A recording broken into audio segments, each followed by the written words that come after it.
Bonjour, aujourd'hui nous sommes à Dijon. Mais oui, vous la connaissez, c'est une amie que j'adore. Je l'ai rencontrée il y a plusieurs années, quand je commençais, elle est venue me voir, elle m'a parlé, elle m'a vraiment encouragée avec Monsieur Sauvadet. Et cette fois-ci, je peux dire que c'est la première élue qui tient ses engagements. Et oui, elle a bien voulu répondre à ce petit interview, et donc ça me touche particulièrement. Bonjour Emmanuel Coin. Bonjour Sylvie. Donc, on connaît Emmanuel sous toutes ses coutures quand on la voit ici, siéger. Mais au fait, on est où là, Emmanuel? Ah ben là, nous sommes dans le bureau de la première vice-présidence du département de la Côte d'Or, qui était avant les nouveaux bâtiments, le bureau du président du département. Donc c'est un bureau chargé d'histoire. Et j'y suis installée depuis l'installation de de la nouvelle assemblée. Et c'est avec beaucoup d'émotion puisque je suis la première femme à être première vice-présidente en Côte d'Or. Donc ça me touche beaucoup. Pas pour mon destin personnel, mais pour la symbolique que cela porte. Et il y a une double symbolique, puisque effectivement, je suis présidente de la commission des solidarités. Et comme c'est le cœur de mission du département, je trouve que ça a du sens que la première vice-présidence soit aussi la présidence de la commission sociale.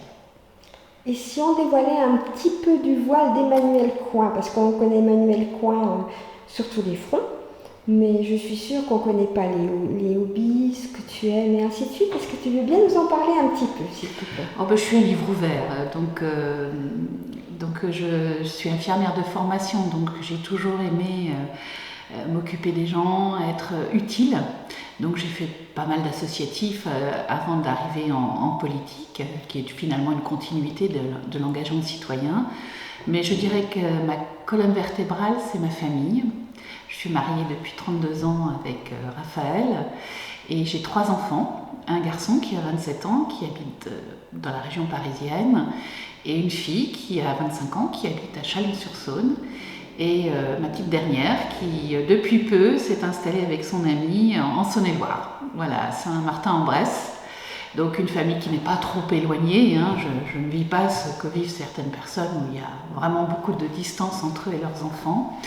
Et c'est vraiment le cœur de ma vie. J'ai la chance d'avoir des enfants très sympas et puis un conjoint avec lequel je m'entends bien. J'aime lire, j'aime le cinéma.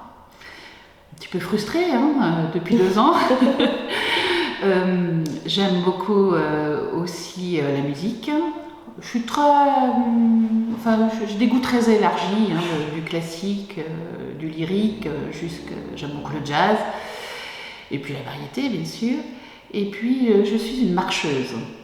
Alors n'y voyez pas une allusion au mouvement politique, mais j'adore marcher en montagne ou marcher sur les chemins douaniers. Enfin, je suis une marcheuse, donc nos vacances sont plutôt des vacances vertes. Voilà. D'ailleurs, qui vont commencer bientôt. Alors, en général, nous prenons la deuxième quinzaine de septembre, parce que mon mari étant médecin, il prend en dehors des vacances scolaires par rapport à ses associés pour être remplacé. Donc oui, en général, on va marcher la deuxième quinzaine de septembre. C'est le bon moment pour aller marcher. Il ne faut pas trop chaud. Tout à fait. Quoique cette année, tu sais, au mois d'août, oui, on n'a pas eu trop chaud. J'ai bien de la peine pour ceux qui sont partis en plein été. C'est vrai que les pauvres, après la période que nous vivons, nous avons vécu là cet hiver et je pense que les vacances étaient vraiment attendues et c'est bien dommage pour eux. J'ai pensé à eux. Et la politique, tu es tombée dedans alors? Par hasard, finalement. Parce que j'étais responsable associative à l'ADMR et la vie est étonnante. C'était en 2003, il y a eu la canicule et il y a eu une table ronde organisée avec le Premier ministre, M. Raffarin. Il y avait M. Louis Le Bourrassiat qui à l'époque était président du conseil général. Et puis il y a donc eu une table ronde autour de ces questions de l'accompagnement des plus fragiles pendant la canicule. Et je représentais l'ADMR, dont j'ai été présidente à l'époque. Et c'est comme ça que Louis Le Bourrassiat m'a rencontrée et en septembre 2007, il m'a invité à venir dans son bureau pour me proposer d'être candidate au Conseil général pour les élections de mars 2008. Donc ça s'est fait comme cela, donc je me suis réunie avec mon mari, mes enfants, mes parents, puisque je savais que j'aurais besoin d'eux pour s'occuper des enfants. À l'époque, ma dernière n'avait pas 9 ans. Et en fait, on m'a dit, vas-y, tente. Et je me suis dit, oui, c'est vrai, quand on est dans le monde associatif, on a envie que les choses changent. Et là, on me proposait d'aller de l'autre côté, je dirais quelque part, et d'essayer de changer les choses. Donc j'ai eu le bonheur d'être élue. C'est un bonheur et c'est un honneur. Et donc depuis 2008, je sers, j'espère aussi bien que possible, les Côtes d'Orient. Et c'est un bonheur permanent pour moi. En tous les cas, je voulais te féliciter pour ta nouvelle nomination. Excuse-moi. Non, il n'y a pas de souci. Non, mais c'est un honneur de servir parce que on essaye, on est des idéalistes, je pense, quand on s'engage en politique et on a envie de contribuer à l'amélioration de situations, que ce soit des personnes fragiles ou des familles ou de l'environnement dans lequel on vit. Enfin voilà, on a envie de contribuer, d'apporter notre pierre à l'évolution de notre cité, dans le sens lieu où nous vivons. Donc c'est très intéressant. Moi, je peux dire à titre personnel, ce que j'aime chez toi, c'est ta bonne humeur, ta joie de vivre, ton sourire, parce que tu es toujours avec le sourire, à n'importe quel moment, aussi bien dans des manifestations qu'à titre privé, un peu plus en dehors. Et ce que j'aime aussi, c'est cette simplicité qui caractérise. T'hésites pas à aller vers les gens, t'hésites pas à discuter, dire un petit mot gentil, poser une petite question, des petites choses comme ça. Donc moi, je me permets aujourd'hui de te remercier pour tout ça. Je sais que je ne serai pas la seule, mais c'est moi qui suis derrière la caméra cette fois-ci. Tu vas me faire rougir parce qu'en fait, on a un jeune... Enfin, c'est agréable, bien sûr, mais ça met toujours un petit peu mal à l'aise parce que en tant qu'élu, on est là pour servir. Donc, quand on est au service des gens, il faut aller vers. Et c'est ce que j'essaye de porter comme politique publique aux côtés de François Sauvadet et de la majorité, c'est de créer des politiques qui vont vers les gens. Parce que c'est difficile aujourd'hui.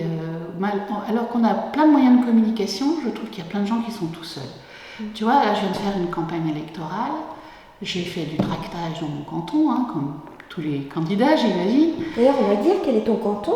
Le canton de Brazé-en-Plaine. Voilà, il faut le dire. Et très joli canton, Val-de-Saône. Et en fait, tu vois, j'ai rencontré plein de gens, on n'a pas parlé politique. On a parlé des petits-enfants, on a parlé de rénovation de maison, on a parlé de jardin, on a parlé de soucis de santé. Parce que les gens, ils ont vraiment besoin d'avoir des temps d'échange. Et finalement, en écoutant leur vie quotidienne, ça t'éclaire tout autant sur ce que tu dois penser en tant que responsable politique que si tu parlais de politique pure. Les gens, ce qu'ils veulent, c'est juste des réponses à leur vie quotidienne. Et c'est ça qui est extraordinaire. Et puis, pendant quelques minutes, tu es dépositaire de leur histoire. Et ça, c'est un beau cadeau.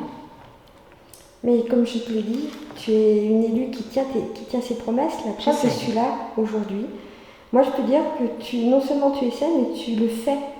C'est encore plus beau parce que tu sais, c'est un petit peu comme les gens qui disent « vous viendrez prendre l'apéro quand vous voulez ». C'est pas vraiment une invitation.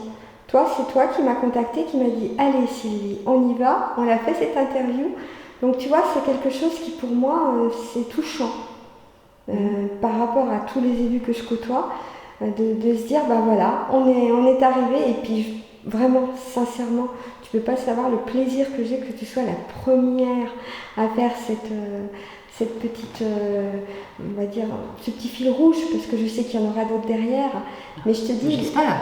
Oui, j'en suis même certaine, puisque j'ai d'autres rendez-vous derrière, mais si tu veux, cette façon, quand j'ai commencé le blog ou la page Facebook avec François Sauvadet et toi, voilà, pour moi, je le dis, je le redis, on va dire que je me répète, mais vraiment, ça m'a touchée et tu vois, j'y pense encore, malgré les années, malgré les choses. Et en discutant avec d'autres personnes qui te connaissent, parce que j'en connais quand même pas mal, tout ce que je dis là, c'est tout ce que tout le monde pense et tout le monde dit. Je suis surprise, donc, mais c'est très bien, tant mieux. Ils n'auront peut-être pas la diligence de venir vers toi et de te le dire ouvertement. Tu sais, les gens, ils n'osent pas trop, ils le disent plutôt par derrière. Mais quand c'est en bien, je pense qu'il faut vraiment en parler.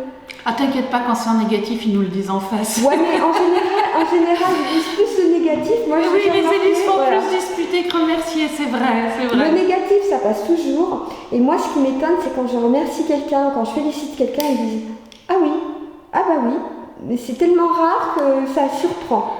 Oui, c'est vrai, peut-être qu'on ne se dit pas assez merci d'ailleurs, mais tu sais, je suis aussi, il ne faut pas penser que je suis toujours très douce, et je suis combative aussi, tu m'as entendu en assemblée, je sais défendre ce à quoi je crois, mais je pense qu'il faut toujours faire avec bienveillance, même si on se dit des choses parfois qui peuvent être dures, ou si on est en désaccord profond. Moi je crois beaucoup à la bienveillance et on voit bien souvent les tensions naissent non pas parce que c'est grave, mais parce que les gens ne savent pas se parler autrement qu'en étant enfermés et sans bienveillance. Et je pense qu'on peut se dire les choses avec beaucoup plus de douceur. Ça n'empêche pas qu'il faut savoir dire non, il faut savoir trancher aussi, c'est cela quand on prend des responsabilités. Mais je trouve que la bienveillance devrait être le tuteur de nos échanges humains en général, que ce soit professionnels, personnels, amicaux, enfin voilà. Ben dis donc, on a appris plein de choses alors aujourd'hui. Je ne sais pas si vous avez appris plein de choses, mais en tout cas, j'espère que ces petits témoignages casseront un peu l'image que portent parfois les médias ou les échanges sur réseaux sociaux par rapport aux élus, où on a l'impression toujours que les élus sont hors sol. Non, les élus ils font leurs courses, ils ont des familles, ils ont des soucis comme tout le monde. Et on n'est pas à soif de pouvoir, c'est pas le pouvoir qu'on cherche, c'est essayer d'être acteur de l'amélioration de la vie des gens. C'est ça le moteur essentiel des élus. Alors je te dis pas qu'il n'y en a pas certains qui sont peut-être un petit peu particuliers, mais majoritairement les élus c'est ça. On va pas citer de nom. Non. Ils vont se reconnaître. Je sais pas, je sais rien, c'est pas le sujet, c'est peut-être pas le but de mon expression, mais je trouve que voilà, on est là tous pour essayer qu'on soit bénévole ou dans notre travail, quand on est fonctionnaire, enfin tous ces métiers au service ou ces engagements, c'est pas le pouvoir qu'on cherche, c'est surtout essayer d'améliorer les choses. En tous les cas, suite aux dernières élections ici, moi, j'avoue que j'ai beaucoup apprécié parce que vous êtes des élus, la majorité, mais vous êtes tous potentiellement joignables, on va dire. C'est-à-dire que vous venez vers moi, vous êtes tous venus me saluer, dire bonjour, et c'est vraiment bien parce qu'il y a dans d'autres secteurs où c'est que l'élu reste à sa place et il ne voit pas les journalistes, il ne voit pas personne. Alors, je dois dire que tu vois, au-delà du plaisir qu'on a à représenter et servir le territoire sur lequel on est élu, moi je le vis, enfin je vais donner mon sentiment personnel, j'ai beaucoup de bonheur à travailler avec l'équipe avec laquelle je travaille. Vraiment, j'ai des collègues, c'est le bonheur, quoi. Alors on est tous différents, on n'est pas toujours d'accord, mais il y a un vrai amour de la corde d'or que nous avons en partage, une ambition. C'est pareil pour les élus de l'opposition, je veux dire, ils ont un autre projet, mais pour les gens de la majorité, c'est vraiment un plaisir. On dit qu'il n'y a pas d'amitié en politique, c'est pas vrai. Moi, j'ai découvert des gens, c'est des vrais amis. C'est des gens sur lesquels tu peux compter, même pour des questions, quand tu as besoin de t'épancher sur des problèmes personnels. Et vraiment, c'est une équipe. Et là, on a des nouveaux qui viennent d'arriver, évidemment, hein, c'est le jeu du temps qui passe. Et il n'y a pas de souci, quoi. Ça se fait naturellement. Et parce que c'est toujours une aventure collective. Un élu ne réussit jamais seul, c'est pas vrai. Il réussit avec les autres, il réussit aussi avec des partenaires associatifs, institutionnels, la population. Et donc là, on est vraiment une équipe, c'est un bonheur de travailler dans cette équipe. Eh bien, Emmanuelle, je pense que c'était le mot de la fin, à moins que tu veuilles demander un autre. Non, enfin, c'est un exercice avec lequel je ne suis pas très à l'aise, tu sais. Je sais. Mais en tout cas, c'était un moment, je te remercie d'avoir fait le maximum pour me mettre à l'aise et en tout cas pour les gentillesses que tu m'as dites, c'était très gentil et elles sont réciproques. Et tu sais qu'elles sont sincères, tu me connais. Absolument. Je ne sais pas faire de faux semblant, j'ai pas la langue de bois, je dis toujours ce que je pense, donc n'en déplaise à certains, tant pis. Mais en tous les cas, encore merci pour ta gentillesse. Je t'en prie. Merci pour ce que tu es, ce que tu représentes ici, dans ce bureau ou ailleurs. Et puis moi je te dis à très vite pour de nouvelles aventures. Ça sera avec plaisir. Merci à toi. Merci Emmanuelle. Au revoir. Au revoir.